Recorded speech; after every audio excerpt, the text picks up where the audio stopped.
Yapılan ilk incelemeler sonrasında eserin milattan sonra 1. yüzyıla ait olduğu, yani günümüzden tam 2000 yıl öncesine ait bir eser olduğu ortaya çıktı. Gladyatörün ise Retiarius sınıfındaki bir gladyatör olduğu belirlendi. Bu da şu anlamı taşıyor: bu gladyatör elindeki şu mızrakla ve burada henüz göremediğimiz ama gerçekte olan örümcek ağıyla savaşıyor ve uzak savaş tekniğini kullanan bir gladyatör olarak biliniyor.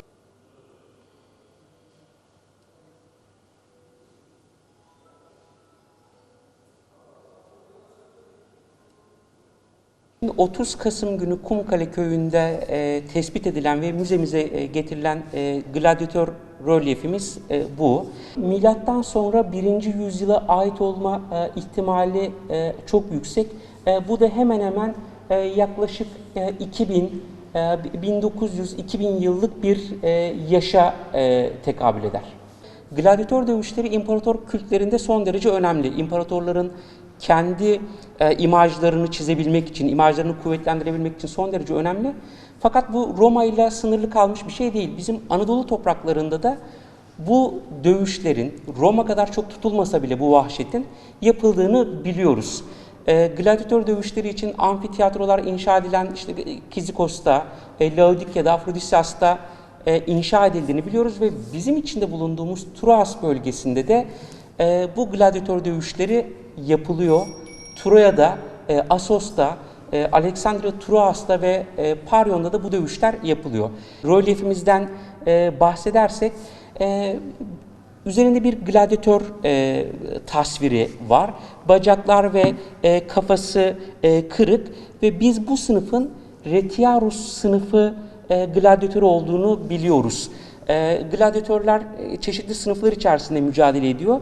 Daha iyi anlayabilmek için bir temsili resim üzerinden gösterirsem, Retiarius sınıfı gladyatörler, şu gösterdiğim, elinde fuskine denilen bir trident, üçlü bir mızrak ya da bir ağ ile mücadele ediyor.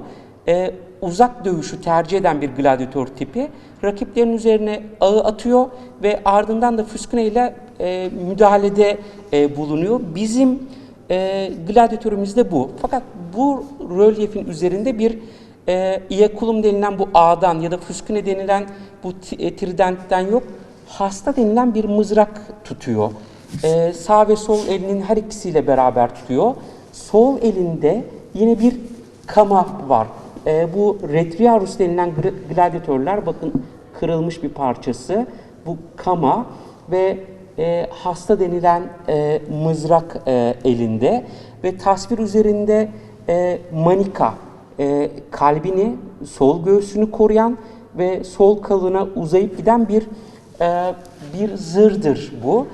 Çünkü hareket kolu sol koludur ve sol kolu rakibine en yakın yerdir. Kalbini korumak, vücudunun sol kısmını korumak için manika giyer. Gladyatörler arasında manikayı sol koluna takan tek gladyatör bu. Diğerlerinde tamamında sağ kolunda yer alır. Balteus denilen bir kemeri vardır üzerinde. Ağı kullandığı zaman sağ elinde tuttuğu bir ağın ucunu kemerine bağlar. Aynı zamanda da bir iş çamaşırı olarak adlandırılan belinde bir kıyafeti vardır. Şimdi kafası kırık burada bizim gladyatör rölyefimizde. Fakat Retiarius sınıfı gladyatörler kask takmazlar, miğfer takmazlar. Kafaları çıplaktır, bacaklarında ekstra bir koruma yer almaz. Anadolu'da birçok tiyatro özellikle gladyatör dövüşü için yaptırılmamış olup sonra bu dövüşlere uygun hale getirilir. Ve buralarda bu rölyefler sıralanır bu hikayeyi anlatabilmek için. Hemen yanı başında bulunduğumuz Troya Antik Kenti'nde de biz bu gladyatör dövüşlerinin yapıldığını biliyoruz. Bizim örneğimiz Roma dönemi 1 ve 2. yüzyıla ait bir örnek. Hatta biz Troya'da bu dövüşlerin 3 gün sürdüğünü biliyoruz. Tüm yakın bölgedeki köylerden, kentlerden insanlar geliyor ve çünkü çok büyük bir eğlence.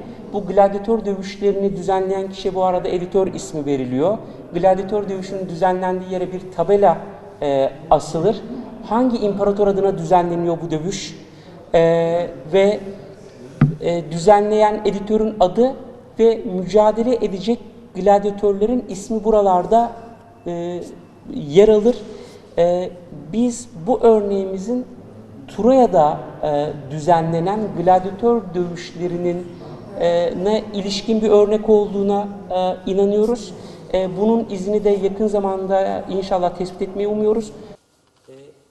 Göğsündeki manikayı tutmasına yarayan deri kayış, manika örneğini alttaki örnekte çok daha iyi görüyoruz. Manika matkap darbeleriyle beraber mermer üzerinde gösterilmiş. Aynı zamanda örnek üzerindeki bu kemerin, Balteus'un burada da çok iyi tasvir edilmiş ve sol ve sağ eliyle tuttuğu mızrağı, hasta tabir edilen mızrağı ve yine aynı zamanda sol elinde tuttuğu kamasıyla hücum etmeye hazır bir pozisyonda resmedilmiş.